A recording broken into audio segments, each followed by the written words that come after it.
लेकिन साथ ही साथ जो मुठभेड़ वाली जगह है वो देखिए वो बहुत इंपॉर्टेंट हो जाती है, क्योंकि इसी एनकाउंटर के बारे में जो जानकारी है वो डीजीपी देने के लिए यूपी के मुख्यमंत्री के पास पहुंचे हैं। इससे पहले जो अपर मुख्य सचिव हैं उन्होंने भी मुठभेड़ की जानकारी मुख्यमंत्री योगी आदित्यनाथ को दी है। अमित प्रकाश वहां पर खुद मौजूद हैं उस एक्सप्रेसवे पर, क्योंकि 17 किलोमीटर दूर ये बताया जा रहा है कानपुर में जब एंट्री होने वाली थी उससे पहले ये गाड़ी पलटी है।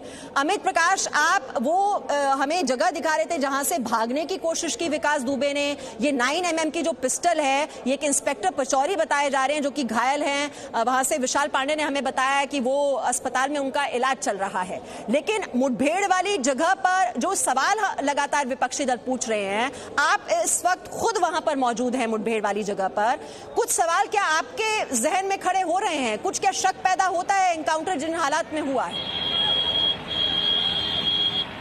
देखिए मीमांसा, इस वक्त जो सवाल आप पूछ रही हैं हम अब से थोड़ी देर पहले दर्शकों को ये बता चुके हैं, और एक बार और अब इसको दोबारा डिकोड करने की कोशिश करते हैं। शुरू से एक पूरा सीक्वेंस ऑफ इंसिडेंट है उसको समझने का प्रयास करते हैं। ये पूरा हाईवे है, ये हाईवे सीधा कानपुर के लिए पहुंचता है, और इसी रास्ते एसटीएफ की तीन गाड़ियों में टीमें जो हैं विकास दुबे को लेके और कानपुर पहुंच रही थी। तकरीबन यहाँ से 17 किलोमीटर की दूरी है जो बताया जाता है, और ये वो जगह है जहां वो घटना घटी, जहां इनकाउंटर हुआ। ये हिस्सा अब जरा सा थोड़ा मैं आपको यहां से दिखाना चाहता हूं। जो ये बताया गया सुबह तकरीबन 6:15 से 6:30 बजे के बीच। जी अमित, जहां पर आप खड़े हैं वो तो बहुत ही महत्वपूर्ण जगह है ही। साथ ही साथ ये जो तस्वीरें हैं, देखिए जो डीजीपी हैं वो अब रवाना हो चुके हैं। यूपी के मुख्यमंत्री योगी आदित्यनाथ को जानकारी वो देंगे इस मुठभेड़ के बारे में। इससे पहले अपर मुख्य सचिव जो हैं अवस्थी, उन्होंने भी जानकारी दी थी। यूपी के मुख्यमंत्री योगी आदित्यनाथ बहुत ही एक्टिव हैं इस वक्त, क्योंकि मुठभेड़ को लेकर सवाल पूछे जा रहे हैं। कहा जा रहा है कि ये जो मुठभेड़ है ये फर्जी है, ये पहले से ही प्रायोजित थी, ये सोची गई थी, ये प्लानिंग के तहत ये मुठभेड़ को अंजाम दिया गया। इसको लेकर आपको बता दें सुप्रीम कोर्ट में एक जनहित याचिका भी दाखिल की गई है कि इसकी जांच होनी चाहिए। और ये एचसी अवस्थी, ये आप देख रहे हैं आईपीएस जो अधिकारी हैं उनकी ओर से भी पहले जानकारी दी गई, लेकिन साथ ही साथ अब जो डीजीपी हैं वो जानकारी देंगे यूपी के मुख्यमंत्री योगी आदित्यनाथ को इस मुठभेड़ के बारे में। और अमित प्रकाश वहां से आपको दिखा रहे हैं वो पूरा रास्ता, ये एक्सप्रेसवे है जहां पर ये गाड़ी पलटी जिसमें विकास दुबे सवार था। जी अमित, अब आप अपनी बात पूरी कर सकते हैं। हाँ, मैं जिस बात पे था मीमांसा, ये वो सड़क है जिसके बारे में मैं जिक्र कर रहा था। बताया गया सुबह तकरीबन 6:15 से 6:30 बजे के बीच में बहुत तेज बारिश इस हाईवे पर हो रही थी, और उस तेज बारिश के बीच में ये जो गाड़ी इस वक्त आप देख रहे हैं, ये ठीक सामने जो ये गाड़ी, इसी गाड़ी में विकास दुबे बीच में बैठा हुआ था। एसटीएफ के 2 जवान उसके दोनों तरफ थे और आगे एक ड्राइवर था, यानी कि कुल 3 लोग और एक चौथा विकास दुबे। जब ये गाड़ी हाईवे से इस तरफ जो बताया जा रहा है, ये हिस्सा आप देख रहे हैं, ये आपको मिट्टी भी यहाँ पर दिख रही होगी, जो बताया जा रहा है कि इसी हिस्से से गाड़ी स्किड करती हुई बारिश में और यहाँ आके वो गाड़ी पलटी थी, जिसके बारे में लगातार ये बताया जा रहा है। ये वो हिस्सा है, यहाँ वो गाड़ी पलटी, और इस गाड़ी के बीच वाली सीट पर जो मैं पूरा सीक्वेंस समझने का प्रयास कर रहा हूँ, क्योंकि गाड़ी के पीछे का भी आप हिस्सा देख पा रहे होंगे, जो मिट्टी आपको दिख रही है, यहाँ ये गाड़ी गिरी और उसके बाद विकास दुबे इस गाड़ी से निकल के भागने की कोशिश में, यहाँ से ये कच्ची सड़क आप सामने जो देख रहे हैं, यहाँ से मैं वही लगातार आपको बता रहा हूँ, जो सीक्वेंस मैं दोबारा से उसको कनेक्ट करने की कोशिश कर रहा हूँ, और सीक्वेंस ऑफ इंसिडेंट जिसको कनेक्ट करने की कोशिश कर रहा हूँ। सुबह 6:30 बजे के आसपास ये गाड़ी यहाँ पलटी। इसमें विकास दुबे के अलावा एसटीएफ के 3 जवान थे, एक ड्राइवर और 2 और सिपाही जो उसको लेके बैठे हुए थे उसके दोनों तरफ।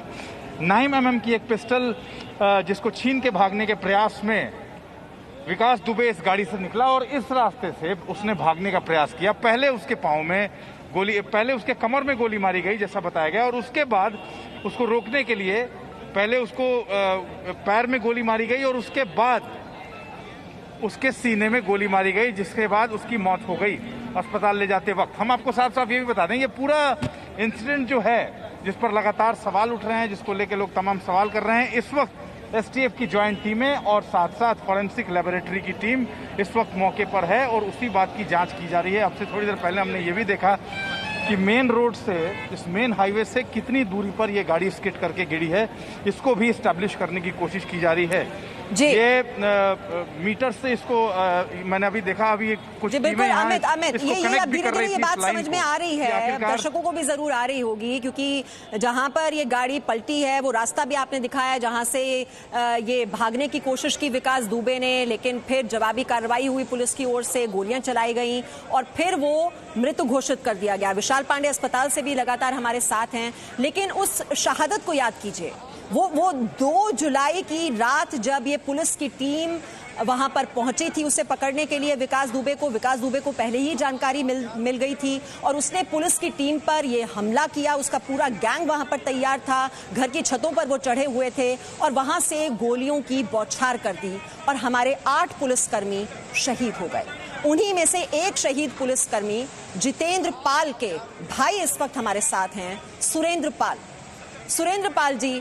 वो 2 जुलाई की रात सिरहन सी पैदा होती है वो सोचकर, वो पूरा घटनाक्रम जो रहा था, 8 पुलिसकर्मी वहां पर शहीद हो गए थे, आपके भाई भी वहां पर मौजूद थे जो कि गए थे विकास दुबे को पकड़ने के लिए। लेकिन आज कुछ आपको चैन मिला है, कुछ संतोष हो रहा है जब ये खबर आपको मिली कि विकास दुबे का अब अंत हो चुका है, वो मारा गया है?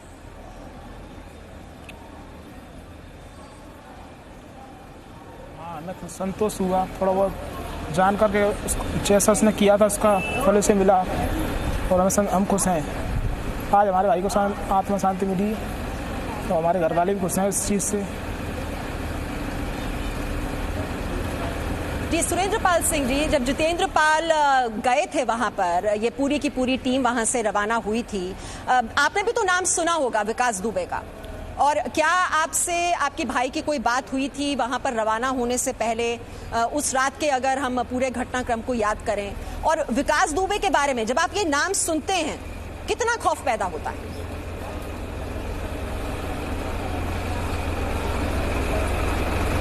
नहीं, हमको पता नहीं था पहले, हमें भैया ने बताया था, हम चाहे रेड पेट के बारे में कुछ नहीं बताया था हमें। जी, लेकिन आपको लगता है जो उन्होंने बलिदान दिया आज उसका बदला ले लिया गया है? लेकिन आज खुश हैं। हाँ लगता है आज बदला हुआ पूरा, जैसा उसने किया था भाइयों के साथ। हमारे और भाई भी थे जो शहीद हुए थे उस रात। अच्छा सुरेंद्र पाल सिंह जी, आप सुन रहे होंगे जो विपक्षी दल हैं वो मुठभेड़ को लेकर सवाल खड़े कर रहे हैं कि इसकी सीबीआई जांच होनी चाहिए और ये ठीक नहीं हुआ, वो जिंदा पकड़ा जाना चाहिए था, मार क्यों दिया गया? आपको लगता है कि ये जो तुरंत न्याय मिला है, क्योंकि हमने पहले भी देखा है कि वो जेल की सलाखों के पीछे बहुत बार पहले भी पहुंचा, लेकिन फिर भी वो आपराधिक वारदातों को अंजाम देता रहा, आपको लगता है कि अगर वो तुरंत न्याय दे दिया गया तो वो अच्छी बात है?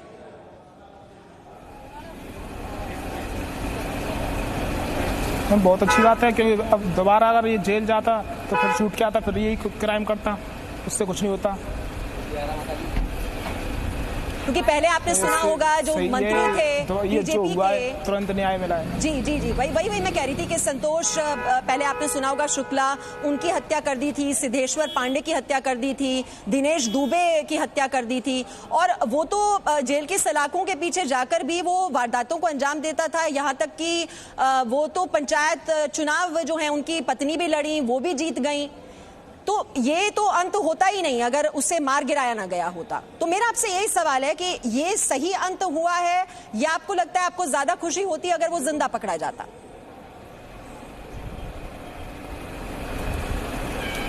नहीं, बिल्कुल सही अंत हुआ है, और जो उसके साथ थे उनका भी अंत होना चाहिए, ऐसे ही जो उनके साथ ही थे।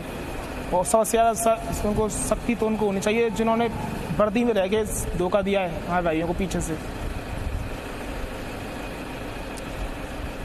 जी सुरेंद्र पाल जी, मैं लौट रही हूँ आपके पास। अभी हम कुछ तस्वीरें भी दिखा रहे हैं और ये अमित प्रकाश जो है वो मुठभेड़ वाली जगह हम दर्शकों को दिखा रहे हैं जहां पर ये गाड़ी पलटी जिसमें विकास दुबे सवार था, और ये वहां से ये गाड़ियों को जो हटाने की जो प्रक्रिया शायद ये हम देख पा रहे हैं, जेसीबी जो मशीन है वो भी वहां पर पहुंची हुई है।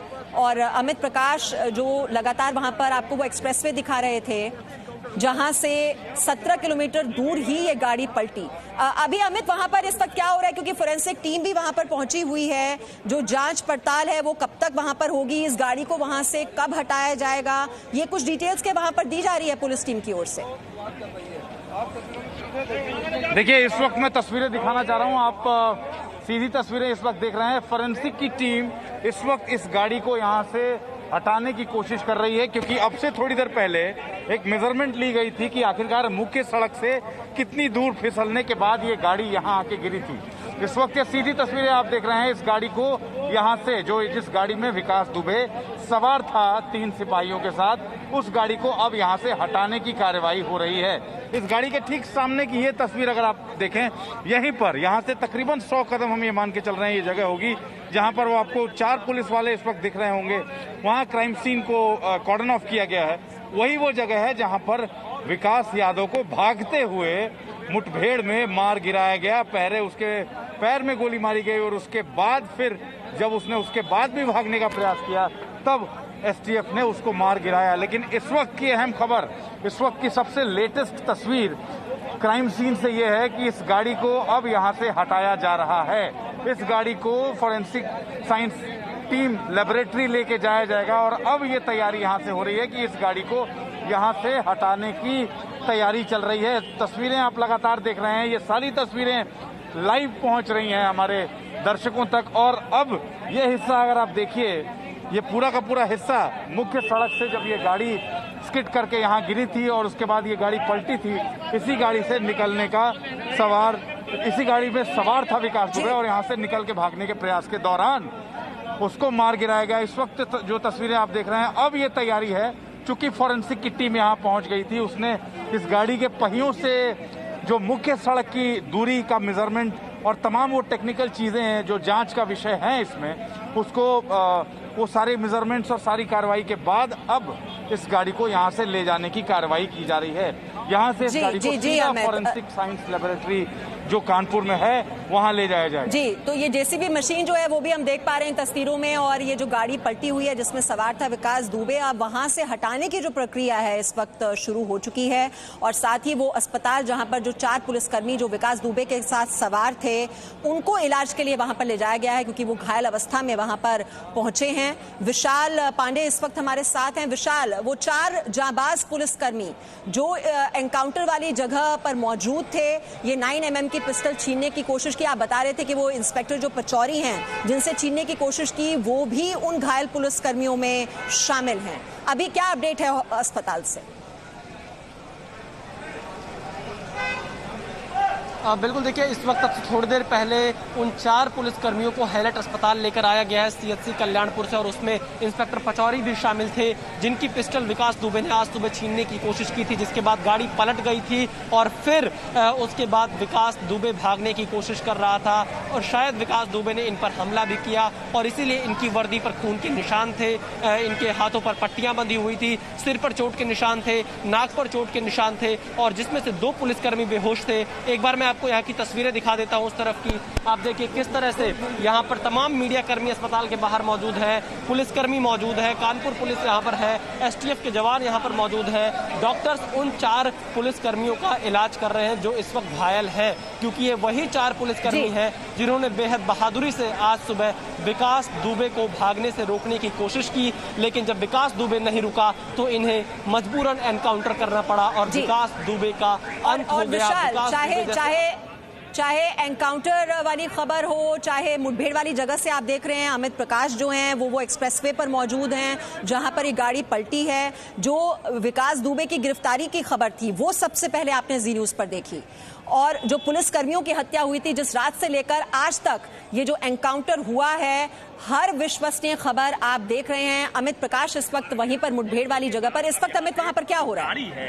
उसको फिलहाल जो लोकल थाना है, यानी देखिए इस वक्त मीमांसा एक तस्वीर बहुत अहम हो जाती है इस केस में। इस गाड़ी को हटाए जाने के बाद एक बैग उस गाड़ी से मिला है और उस बैग को अभी फोरेंसिक की टीमें यहां से उसकी जांच की जा रही है, उसके फोटोग्राफ्स लिए जा रहे हैं और फोरेंसिक की टीमों ने अभी उस बैग को अपने कब्जे में लिया। ये वो पूरा हिस्सा है। चूंकि अब गाड़ी यहाँ से हटा दी गई है, इस पूरे हिस्से में देखिए जो शीशा टूट के गिरा है उस गाड़ी का, उसकी ये तस्वीरें हैं। और अब हम जरा आपको थोड़ा और नजदीक से उस तस्वीर को दिखाने का प्रयास कर रहे हैं, क्योंकि इस गाड़ी के हटने के बाद अब हमें अनुमति थोड़ा सा एक्सेस करने की है कि हम यहाँ तक जा पाएं। ये वो हिस्सा है, हम यहीं तक जाएंगे। इस हिस्से को हम क्रॉस नहीं करेंगे क्योंकि ये हिस्सा क्राइम सीन को आगे जाता है। और अब देखिए, थोड़ी देर पहले जिस तस्वीर की मैं बात कर रहा था, थोड़ी देर पहले जिस तस्वीर को मैं आप तक पहुंचाने की कोशिश कर रहा था, उसको थोड़ा और नजदीक से आपको दिखाने का प्रयास कर रहा हूं, जिसमें यहां से जिस 100 कदम की दूरी की मैं बात कर रहा था, उससे कुछ कदम आगे चल के हमें आने की इजाजत मिली है। और वहां से एक तरफ ये तस्वीर है, दूसरी तरफ तस्वीर आप देखिए जिस बैग की मैं बात कर रहा था, उस बैग को अभी फॉरेंसिक साइंस टीम लेबोरेटरी की जो टीम यहाँ पर पहुंची थी, वो उस बैग को लेके अब यहाँ से रवाना हो रही है। एक अहम सुराग, एक अहम सबूत इस केस में, उस बैग में क्या कुछ था, इसकी जांच के लिए अभी टीमें यहाँ से रवाना हो गई हैं उस बैग को अपने कब्जे में लेने के बाद। लेकिन जो सबसे अहम उसके बाद की तस्वीर हो जाती है, चूंकि वो टीम अब यहाँ से रवाना हो चुकी है। यहाँ से आप देखिए, ये सामने जो आपको इस वक्त 5 पुलिसकर्मी आपको दिख रहे हैं, वही जगह है जहां पर इनकाउंटर हुआ विकास दुबे का, वही जगह है जहां पर उसको मार गिराया गया। इस रास्ते से आप जूते के निशान भी देख सकते हैं, हालांकि कई पुलिस वालों के जाने से भी ये निशान बने हैं। लेकिन ये जो पूरा हिस्सा है मुख्य सड़क से, अब फिर से दोबारा से मैं इसको कनेक्ट करने का प्रयास करता हूं कि कैसे क्या कुछ हुआ उस वक्त सुबह 6:15 से 6:30 बजे के बीच में। ये वो हिस्सा, मैं अब उस सड़क से थोड़ा नीचे उतर के आया हूं, क्योंकि ये वो कच्ची सड़क है जो आगे किसी गांव में जाके मिलती है। मुख्य सड़क ऊपर है और मुख्य सड़क से ये वो हिस्सा नीचे की तरफ आता है, जो बताया जाता है 6:30 बजे के आसपास जो गाड़ी पलटी, जिस गाड़ी में विकास दुबे सवार था, वो गाड़ी इस वाले हिस्से में, यहाँ आप शीशा टूटा हुआ देख रहे हैं, यहाँ पे वो गाड़ी गिरी थी।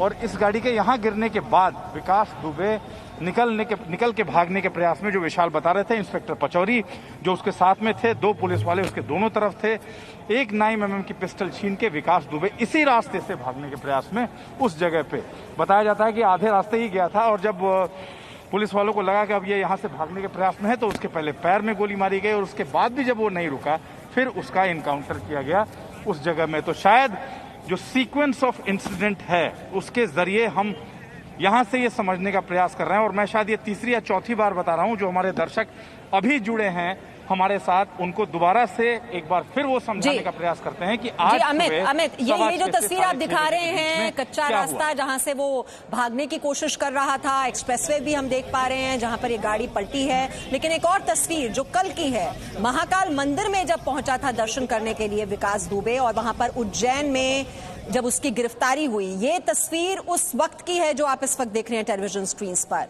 ये गिरफ्तारी जो उज्जैन में हुई थी महाकाल मंदिर में, जैसा बताया जा रहा है कि वो 250 रुपए की उसने ये VIP टिकट ली थी और वो दर्शन करने के लिए यहां पर पहुंचा था, जहां पर सिक्योरिटी गार्ड ने उसे पहचान लिया था। ये मंदिर के परिसर, अंदर प्रांगण की ये तस्वीर है जो आप इस वक्त देख रहे हैं। वो अंदर दाखिल हुआ था मंदिर में, और ये अंदर की तस्वीर मंदिर के, महाकाल मंदिर में दर्शन के लिए पहुंचा था। ये सुबह लगभग 7 बजे की बात है जब वो पहुंचा था यहाँ पर, और यहाँ पर सिक्योरिटी गार्ड ने उसे पहचाना था। हालांकि उसने मास्क पहना हुआ था, लेकिन उसकी सबसे बड़ी पहचान ये थी कि वो लंगड़ा कर चलता है। और सिक्योरिटी गार्ड का जो ध्यान है वो इसी बात पर गया कि कहीं ये विकास दुबे तो नहीं है। ये देखिए, ये लंगड़ाता हुआ विकास दुबे, महाकाल मंदिर के अंदर की ये तस्वीर, और वो अंदर दाखिल हुआ था दर्शन करके जब वो बाहर निकला। और ये जो CO देवेंद्र मिश्र थे, जिससे बनती नहीं थी, क्योंकि बाकी जो पुलिसकर्मी हैं उनको मदद पहुंचाता रहता था विकास दुबे, और उसकी वजह से वो उसके इशारे पर ही काम करते थे, इसीलिए पुलिसकर्मियों ने उसको पहले ही जानकारी दे दी थी। लेकिन CO देवेंद्र मिश्र उसे यही धमकी देते थे कि तेरा एक पैर अभी नहीं चलता है, लंगड़ा कर चलता है, दूसरे पैर भी ठीक कर दूंगा। और यही बात पसंद नहीं आई थी विकास दुबे को। जो जानकारी दी गई, विकास दुबे से जो जानकारी ली गई, उसने यही बात की थी कि CO देवेंद्र मिश्र उसे बिल्कुल पसंद नहीं थे, क्योंकि वो उसे धमकी देते थे, वो उसकी सुनती नहीं थे, उसके इशारे पर वो काम नहीं करते थे। और इसी वजह से वहां पर विकास दुबे का जो मामा का घर है, वहां पर मारा गया CO देवेंद्र मिश्र को। जो जानकारी ली गई है आधा सिर उनका फट गया था, गोलियां उस पर चलाई गई थी। हालांकि विकास दुबे ने यह भी जानकारी दी कि उसने खुद ये गोली नहीं मारी थी, उसके साथियों ने बहुत ही करीब से सीओ देवेंद्र मिश्र को गोली मारी थी। उनका आधा सिर फट गया था। और ये लंगड़ाता हुआ विकास दुबे, ये महाकाल मंदिर के अंदर की तस्वीर आप इस वक्त देख रहे हैं, दर्शन करने के लिए पहुंचा था। लेकिन अपराधियों की कोई सुनवाई महाकाल में भी नहीं होती। जब मौत बुलाती है तो जरूर भगवान याद आते हैं, लेकिन भगवान ने सही जगह पर पहुंचा दिया विकास दुबे को। अपराध का अंत हो चुका है, 24 घंटे में उसका खेल खत्म हो चुका है। ये मुठभेड़ वाली जगह भी आप लगातार देख रहे हैं, जहां पर जिस गाड़ी में वो सवार था वो पलट गई। उसने पुलिस से पिस्टल छीनने की कोशिश की। वो रास्ता भी हम आपको दिखा रहे हैं, कच्चा रास्ता जहां से उसने भागने की कोशिश की, जो सीधे गांव की ओर जाता है। और जब पुलिस ने देखा कि वो उसकी बात नहीं सुन रहा है और वो भागने की कोशिश कर रहा है, तो पहले उसके पैर में गोली मारी गई और फिर भी जब वो नहीं रुका तो उसका एनकाउंटर कर दिया गया। साथ ही साथ वो अस्पताल की तस्वीर भी आप देख रहे हैं, जहां पर जो 4 पुलिसकर्मी घायल हुए हैं। एक इंस्पेक्टर पचौरी, जिनसे पिस्टल छीनने की कोशिश की थी, वो भी उसी अस्पताल में पहुंचाए गए हैं इलाज के लिए। तो उज्जैन मंदिर में गिरफ्तारी हुई और उसके बाद अब कानपुर में ये एनकाउंटर। कानपुर में पुलिस थाने में आप देख रहे हैं, पहले अदालत में पेशी होनी थी और ट्रांजिट रिमांड पर उसे लाया जा रहा था कानपुर। और 17 किलोमीटर की दूरी पर ये एक्सप्रेसवे की तस्वीर आप देख रहे हैं, जहां पर एक गाड़ी पलट गई। फोरेंसिक टीम मौके पर पहुंची है, वहां से एक बैग बरामद हुआ है। अब उस बैग में क्या है ये अभी जानकारी नहीं मिली है। विशाल पांडे इस वक्त हमारे साथ हैं। विशाल, वहां से क्या अपडेट?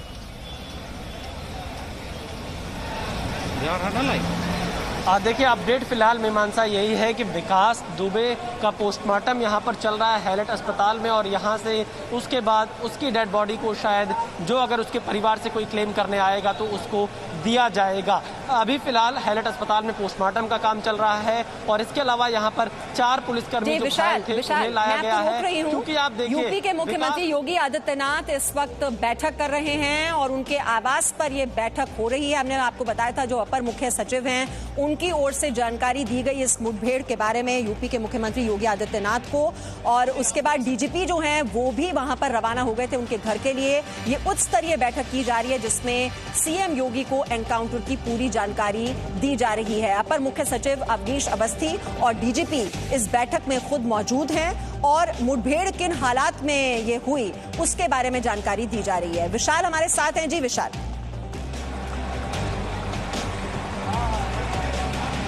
देखिए मीमांसा, बिल्कुल हम यही बार बार बता रहे हैं कि विकास दुबे का अंत बेहद ज़रूरी था और विकास दुबे का अंत हो भी गया, क्योंकि इसके साथ ही साथ उसके अपराध का अंत हो गया, उसके डर का अंत हो गया, उसके खौफ का अंत हो गया। कानपुर के लोग इस वक्त चैन की सांस ज़रूर ले रहे हैं, लेकिन यहाँ पर बार बार एक ही चीज़ और सामने आ रही है कि इसको बचाने वाले लोग कौन थे। उनका नाम एसटीएफ और पुलिस को बाहर लाना चाहिए ताकि और दूसरे विकास दुबे वो पैदा ना कर सके। एक विकास दुबे मारा गया है, लेकिन अगर इसके असली आकाओं का नाम बाहर नहीं आया तो शायद वो दूसरे विकास दुबे को पैदा करें और इस तरह से अपराध को और बढ़ावा देने का काम करते रहे। क्योंकि आप देखिए जिस तरह से 90 से Presenting B News app available on Google Play and App Store. Download it now.